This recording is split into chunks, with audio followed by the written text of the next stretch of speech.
Welcome to the Delta Africa 31st of December 2015 results. We welcome both our international audience as well as our South African investors. We're very proud of our results to present to you today. We have had some exceptional returns in the company, which is something that we will put forward to you. Our CFO on my right, Leon, will introduce the financial aspects of the business. I will take you through the introduction and the highlights, and I'll get right into that. What is key from a Delta Africa perspective is that we are the first Pan-African real estate fund to invest on the continent. We continue to lead the way in this regard. Our management team is very experienced. The entire management team sits with over 45 years management experience. The team is in the process of being bulked up. The organogram will be presented today. You would have seen an announcement this week around an appointment of a COO position, Heidi Ricks, which we're very happy to introduce her and bring her into the company. The market cap as of 31st of December sits at just under $140 million US. We are a USD denominated fund and we pay out distribution in USD. We are still seeing the ability to be able to do so on the continent and be able to attract both rental streams and tenants that have the ability to pay in USD. The other key aspect is that our portfolio, as I've mentioned, is underlined by key long-term leases, and those long-term leases able to allow us to distribute a dollar-based distribution. As well as I will be getting into the semantics around the new Mara Pivotal transaction that we've done that will now look at a total return on the fund. So if we get into the highlights, which we really are as a management team very excited about, the team has worked extremely hard over the last 18 months for us to be able to access results and highlights of this nature. You'll see that we're declaring an interim dividend of 6.17 cents USD. This is a 32.8% increase from the 6-month period ended 30th of June 2015. And at the current market price, that is a 7.1% yield on the SEM and a 10.6% yield on the JSE. What is key is those are all USD returns, US dollar returns. Our total investment property sits at just over $255 million US. We now have exposure. Our initial exposure was sitting in Morocco and Mozambique. We now have further exposure for some very key strategic assets in Zambia. Post 31st of December, we have taken further transfer of an asset in Mauritius, as well as further assets in Mozambique. Capital raised during the period under review is sitting at up to the 18th of February 2016, which is just before half year. It was sitting at 3.4 USD, and we've raised that at net asset value. So that's very key for us. We've always said that we don't want to dilute current shareholders, so we've been very specific about ensuring that all shares are issued at net asset value, and we've been able to achieve that during the period under review. The net asset value per share is sitting at 175 US dollars. This, Leon will take you a little bit more into detail around the impacts of what Forex has had, but we pulling out Forex, look at the NAV sitting at 175. We were also very proud at the end of last year to announce a merger with Pivotal South Africa's Africa portfolio. That Africa portfolio included their association with Mara. Mara is a very strategic player on the continent and has quite a bit of exposure and relationships across the continent, which will allow us to leverage off that. And I'll take you into more detail around what that means from a prospect's point of view. Part of the entire transaction of the merger also allowed us to internalize the Manco. So effectively from the shareholder approval date, we have a fully internalized Manco structure going forward. Just to have a look at Delta Africa at a glance, what's key is that due to our acquisitions, this number is changing. However, if we put a peg in the ground in relation to the 31st of December, this is what the company looked like. I mentioned the market cap already of just under $140 million US. We have 7 properties, very happy to have an additional exposure into Zambia. The 2 particular centers, which Leon will take you into detail around, have been trading exceptionally well. We've seen 20% up on turnover over the Christmas period. Even though there's been a kwacha devaluation, we have not seen an impact on our assets that we've acquired from Rockcastle. Our targeted jurisdictions, you'll see that Mauritius is one of them. We've very proudly this week just taken transfer of Barclays head office in Eben in Mauritius, so we now own our first Mauritian real estate asset. Kenya, Nigeria, Tanzania, Botswana, Uganda are further target countries for ourselves. With our strategic relationship with both Pivotal and Mara, it's now allowed us to now have skill sets in those particular countries, hence the ability to now expand fairly quickly into those countries. We have had every property independently valued as at the end of December due to us doing revised listing particulars. So that independent valuation sits at just 257 million USD. And we've got obviously exposure both into retail and office. With one of our potential new acquisitions now that's in the process of being transferred, we do have some residential exposure. However, that residential exposure is purely on the fact that we've been able to negotiate a long-term lease with an international company over the resi. So it is not our traditional asset class. However, we will look at. We've also got some industrial exposure that's come through, specifically in Mozambique, and that announcement has also come out this week. The occupancy rate is sitting at just over 96.6%. What's key is that our portfolio in Mozambique and Zambia is almost 100% occupied. Those particular vacancies are driven by our shopping center in Morocco.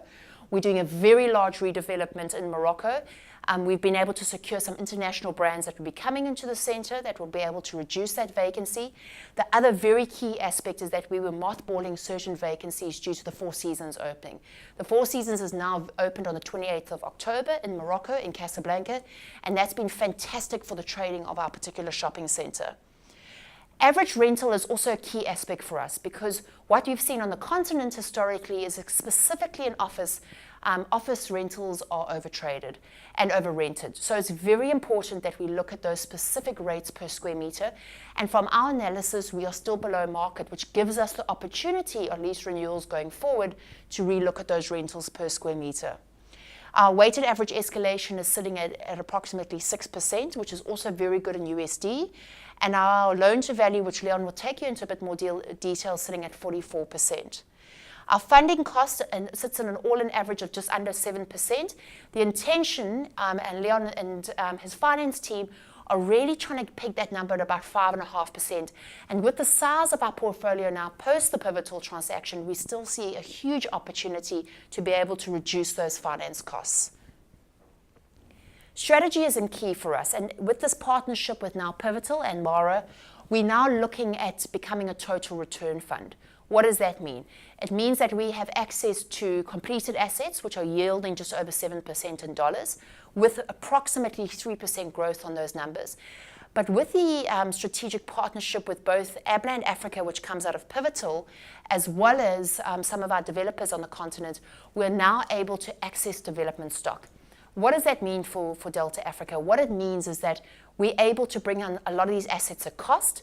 We're not going to take leasing risk per se, so we would prefer the asset to be fully let before we get involved into the development. But we're able to access development returns in excess of 10%. So going forward on our acquisition pipeline, you'll see that I'll present about approximately $500 million worth of pipeline. That is our targeted return from an income and a net asset value perspective. So the fund looks slightly different to what it did as Delta Africa going into the proposed merger now. We have set up a large infrastructure both in Morocco and Mozambique, and now it's the intention to leverage off that infrastructure and bring on other potential partners who we would also like to consolidate into the fund. USD leases, the ability to attract the strong USD income return for us is still key. There's obviously a major challenge on the continent with local currency and the devaluation of local currency. So it's something that we as management watch all the time. We try not to have too much exposure to the local currency. And if we do, like for example in Barclays head office in rupees, we've hedged out that currency exposure for 3 years. So then we need to have a look at some form of hedging plan, or we need to be able to match debt to the particular income if it is in the local currency. So that is a key consideration for us as management. The strategic partnerships for us are key. Instead of all of us running around the continent with fairly small balance sheets, being able to consolidate our portfolio and be able to have a sizable portfolio. So post this pivotal transaction, our portfolio would just sit under $500 million. That gives us a lot more leverage. It increases our geographical footprint as well as gives us balance sheet leverage, which means lower cost of funding, the ability to secure assets going forward, the ability to secure strategic relationships going forward. REITs for us is key on the continent. It gives us the ability to extract dividends out of these countries relatively tax-free. That is key because the return that we quote to you of just 7% is a post-tax return. So what's key is that we are still paying tax in both Morocco, Mozambique, and those jurisdictions. Some of the countries like Zambia have a very favorable tax regime, and you'll see from our acquisition when Leon will take you through is that our acquisition yield versus the return that we're getting back into Mauritius, there's not a big difference between that. However, you'll see in Mozambique, there's substantial tax leakage. So the ability to track REITs on the continent is very important. And that is really Morocco specifically. REITs legislation is just about to be promulgated in Morocco. And we would like a conduit to put our asset into a particular REIT in Morocco. And the management team is very much working on having something like that in place by mid-year. What we've done with our new partners is that we've looked at tier 1 and tier 2 countries, and these will be our countries of focus. Really from setting up infrastructure, teams, having presence. So you'll see our tier 1 countries are sitting on countries that we already have representation in, plus additional countries of Kenya, Tanzania, and Botswana. We like those jurisdictions. We have got IP sitting in those jurisdictions. We have the ability to access pipeline. Tier 2 countries sit at Nigeria and Ghana and Uganda, even though through the pivotal transaction we have acquired Wings. Wings is in Lagos.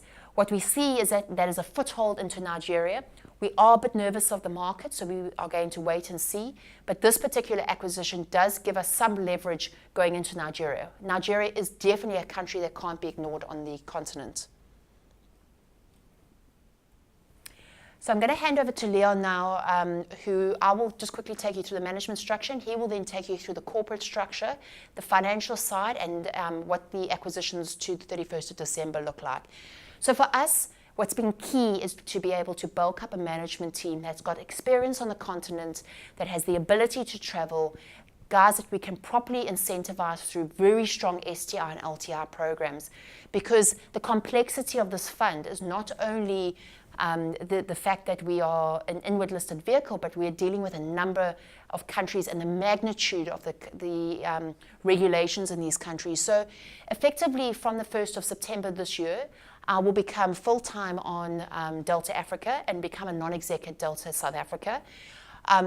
Currently the fund has really a lot of my focus, but the intention is that from the 1st of September, once I become resident in Mauritius, that is when I'll become full-time on the fund. Leon is somebody that has been with the fund for some time now and will continue as CFO. Greg Pearson will be head of developments. With our development angle now post the pivotal deal, it's imperative we have somebody championing and driving developments. Heidi Ricks is an announcement that came out this week. She will be appointed as COO. Heidi comes from Bollore. She currently manages an extensive portfolio of theirs across the African continent. Heidi joins us on the 1st of May, and we're extremely excited to have Heidi part of the team and her expertise. So you'll see that the organogram is very different to what it was a couple of months ago.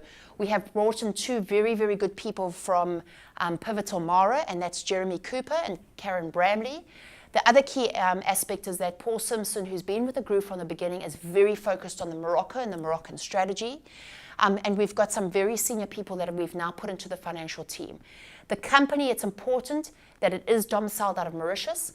Leon and his entire finance team sit out of Mauritius, so that to ensure that we have proper residency in Mauritius. And effectively, I will be based in Mauritius from the 1st of September. So Leon will take you through the company structure now, and then I will end off with the pipeline and prospects going forward. Thank you, Leon. Thank you, Bronwyn. Afternoon, investors. So just to take you through the corporate structure, you would have noticed that all of these structures are remaining the same as is our intention with the Mauritius holdcos, and we have the property companies in country. We've had two additions to our structure in the last few months, being the Bollore Mall and the Kitwe Mall, which have both got holding companies in Mauritius, and then their property companies within the jurisdiction of Zambia, where we own 50% of those two investments. Those two investments totaled an amount of $40.6 million of assets that came into the group, and we're very excited by the prospects of actually having a new jurisdiction in Zambia. If we just look at our shareholder profile, many people have seen this before and there has not been too much of a significant change. You will see that the PIC has had a temporary increase in their total shareholding, which was normally at 25.87%.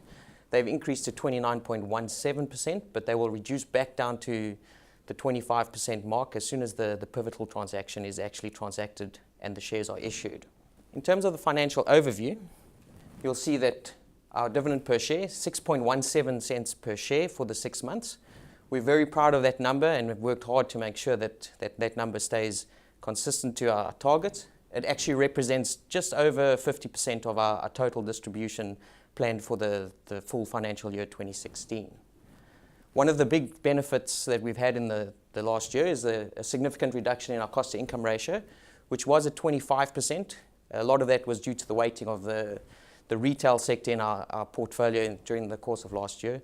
With the acquisitions of some triple net lease buildings in Mozambique, that has dropped to 17.1%. The property loan to value has decreased slightly from the 48.3% down to 44.7%. A lot of that is attributable to the two Rockcastle assets that we brought on, which were at slightly less gearing than we normally used to. The one thing we do need to notice is that the total overall loan to value in the group is actually at 53.8%, but that includes some equity bridges that we've put in place to ensure that we have the timing of the capital at the absolute best scenario so that there's no further dilution to any of the shareholdings and the dividend per share. You'll see the net asset value per share when we exclude the FCTR has gone from 168 cents per share, US dollar cents per share, to 175 US dollar cents per share. The reason why we're looking at the FCTR is as an add back is due to the volatility that we had in the Mozambican Meticash, which is always going to be a challenge and something that we're going to need to work on in the future.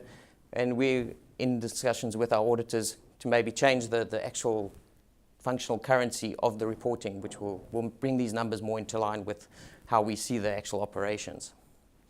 The average rental per square meter, you see, will drop from 27 to 18.9. The reason for this drop is the take-on of the two Zambian malls, where the lease rates are far lower than our office space that we currently have in place. After the acquisitions that we're busy with at the moment, which is just over $55 million, that will creep back up to the $25 per square meter mark. One very healthy thing that we do have in our portfolio is very good rental escalations. On all the properties combined, it comes to 6% average escalation.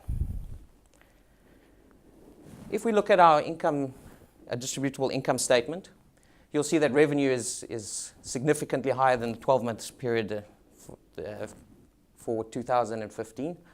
That is due to the new assets that have come on stream during the year. Our income from associates and other income relates to the property investment income that we've got from the associates in Zambia. Our administrative expenses, you'll see, has increased slightly as a percentage of total turnover. The reason behind this is the full year impact now of all the asset management fees that have been charged, which is 0.5% of the value of the assets. The other thing that we've done there is, as Bronwyn alluded to earlier, is we've expanded the presence of local staff in the property companies to boost all the requirements for the growth that we're planning in the next few months. Another impact there is with the move to the main board on the JSE, we decided to have a closer look at who our corporate sponsors and corporate advisors were. In this number is the cost of changing those corporate advisors. We've moved from Nedbank Capital to PSG during the period. And there was also a move from Apex in Mauritius to Intercontinental. The reason for those moves is to ensure that we had sufficient knowledge of both the JSE and the SEM regulations. And ITL is the company that we chose because of their experience with these other companies that are listed on both exchanges, which can be quite challenging at times. The net finance cost is direct relation to the total cost of funding that we've had and the new debt that we've brought in. Net foreign currency gains. This is as a result of the amount of cash we have sitting available in Mozambique. That funds are sitting there and they're required to execute these new finance acquisitions where we bring in just under $40 million worth of assets into Mozambique. Those funds will be invested in the course of the next month. Taxation is quite low for this period. A lot of the reason behind that is we've actually got the tax breaks on the movement in the metacash, which is for once a positive for a devaluation in the currency. And then the distributable reserves that we're retaining is just to ensure that we get the dividend per share at our targeted rate. The one thing that we just need to highlight is the significant increase in the properties. Those are the results of the acquisitions that we've done over the last 6 months, just under $74 million in total. The movement in the current assets, you'll see that is related to the temporary acquisitions that we put in place. We had to put deposits down on the buildings. There was a deposit that was paid on the Barclays House building. In addition, there was some deposits paid for the Bollore acquisition, which is the residential compound in Tet. And then there was the deposits that we paid on the Bollore Warehouse, which was announced yesterday. In terms of the interest-bearing borrowings, you'll see that we've gone from $100 million to $131 million. This is in relation to the acquisitions that we did for the Zambian assets, where we brought on $19 million worth of debt. We also replaced a significant portion of debt at year-end that was bridging funding, and we now have our medium-term facilities, which has raised in another $10 million US.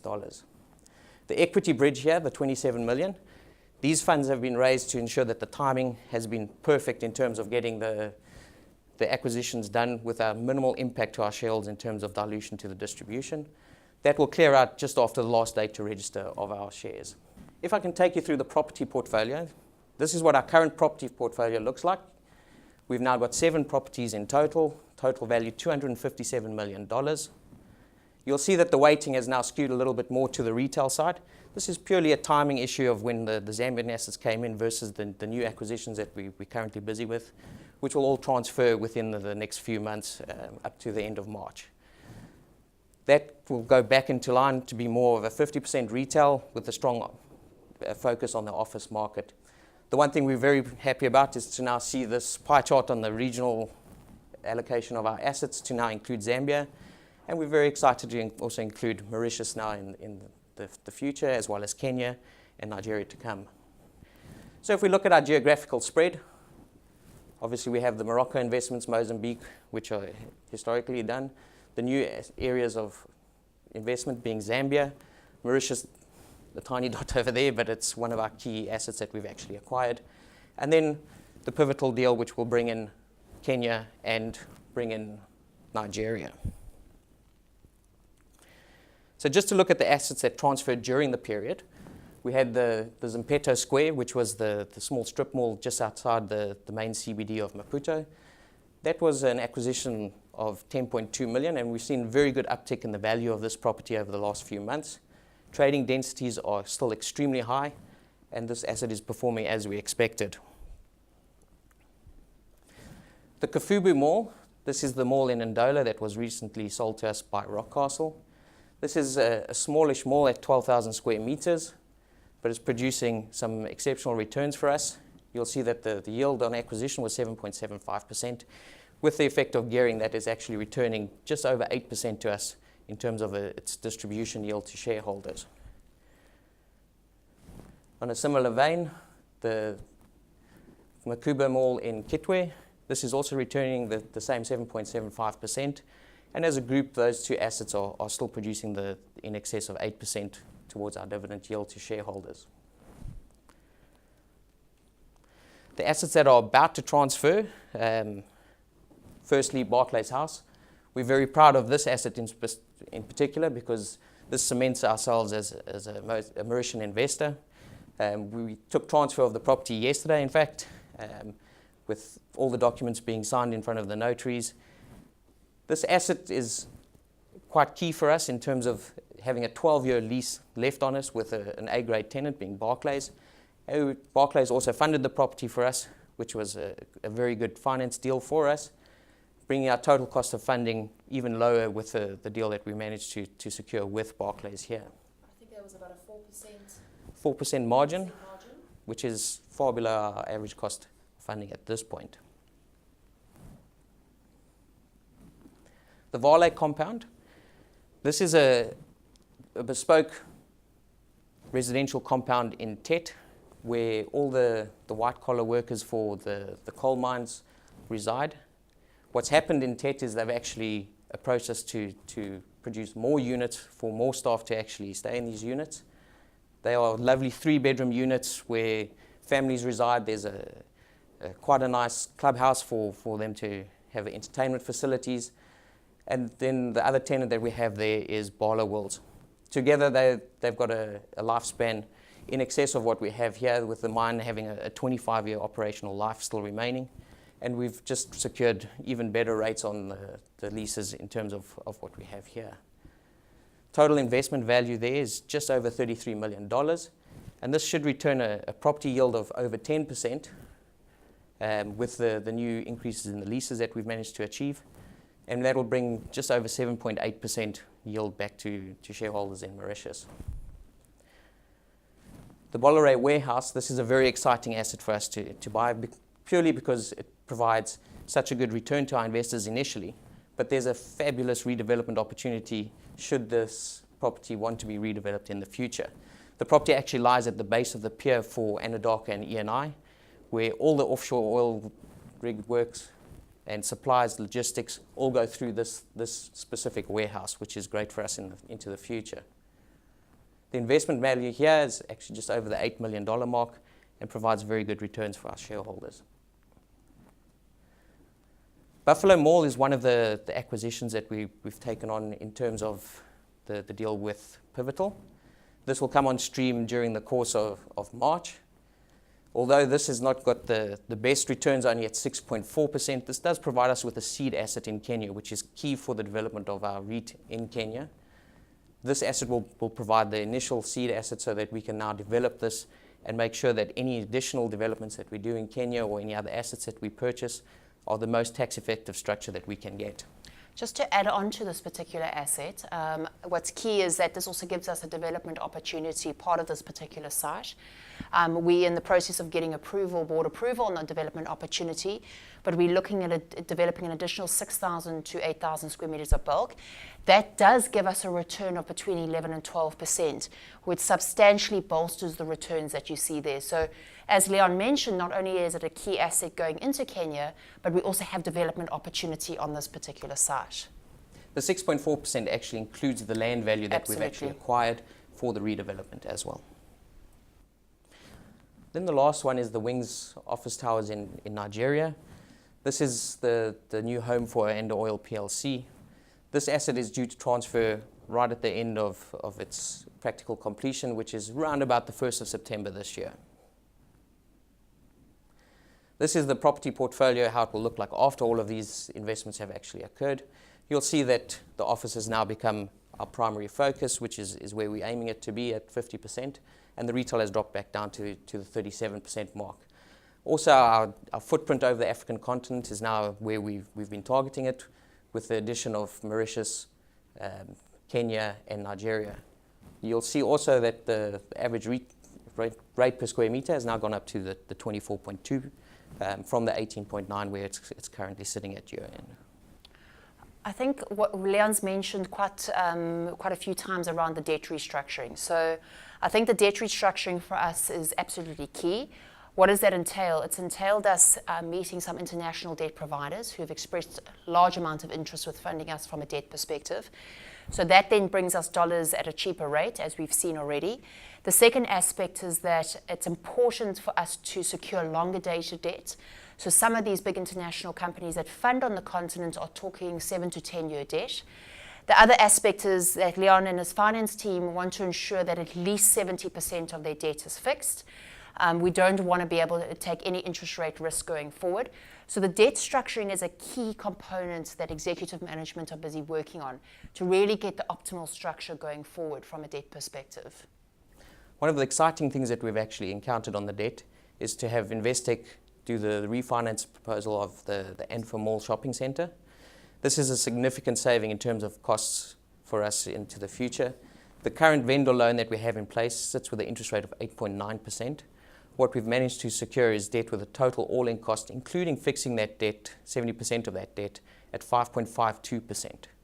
That is a 6-year term that we've put on that loan. And this is where we're targeting all of our new debt providing costs to be in that range. Another thing that we managed to do there is, because of the weighting of the Moroccan dirham, we didn't actually want to take any Moroccan risk on the assets, but we didn't want to make sure there was any additional risks coming in terms of how the currency would fluctuate. So we've managed to secure that debt as 60% euro debt and 40% dollar debt, which is the same weighting which is applied to the basket currency, with the Moroccan dirham being weighted 60-40 to the euro and the dollar.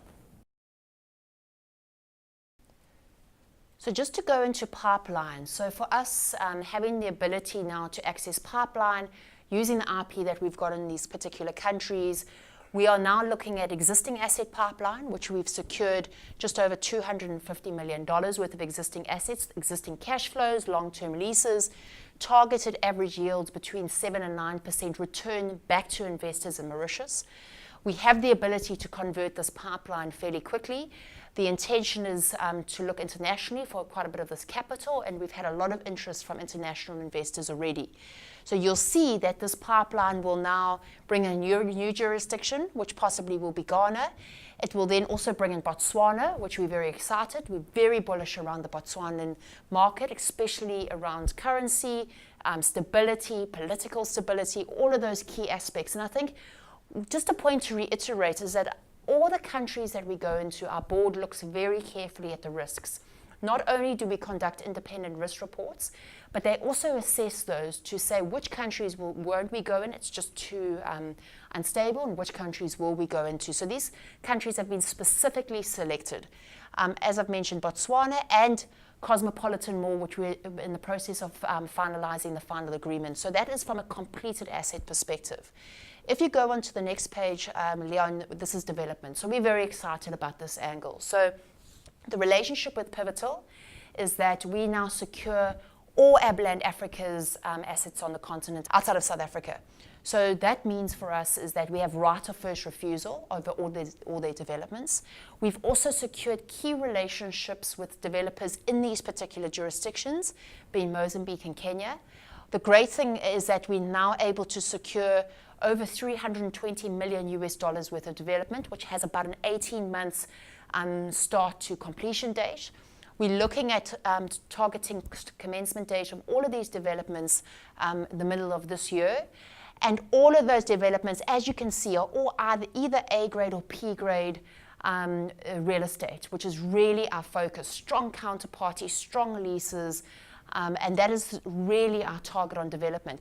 Those development yields, you'll see now we're targeting between 10 and 14%, and that's where we start reaching our total return number. From a prospects perspective, we're really excited around what's going to happen in the future for Delta Africa. Not only have we partnered with an exceptional partner in both Mara and Pivotal, what that means, as I've mentioned, is that we have now a development partner, development pipeline. We're able to access those assets at cost. We have a strategic shareholder, which is Pivotal. They're injecting 300 million rands worth of cash, so will become a substantial shareholder. You'll see that that particular share register will now change post the transaction with them. They've already to date injected funds for the Barclays transfer, so we've seen them become a shareholder already. So that relationship will now bring about the Mara Delta logo, which will allow us to leverage off some fantastic opportunities on the continent. And we really believe that we're the forerunner in relation to the continent. The growth of the management team, the organogram that we've shown you, the depth of experience that comes out of both Pivotal's Africa team, Mara, Delta Africa, the ability to now access key staff that are wanting to be a part of this growth story is extremely exciting for us. Plus, we're able to secure them with very strong STI and LTI programs going forward. So we're really looking forward to the management team that we've put together and the strength of the organogram that we've put together. The access to international capital and debt markets.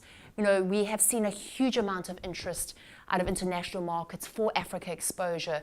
People are very interested in our story now that we sit just under $500 million, excited about our pipeline.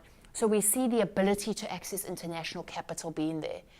The expansion, diversification of real estate classes. We're working on some very exciting projects that is going to help us expand now our real estate class.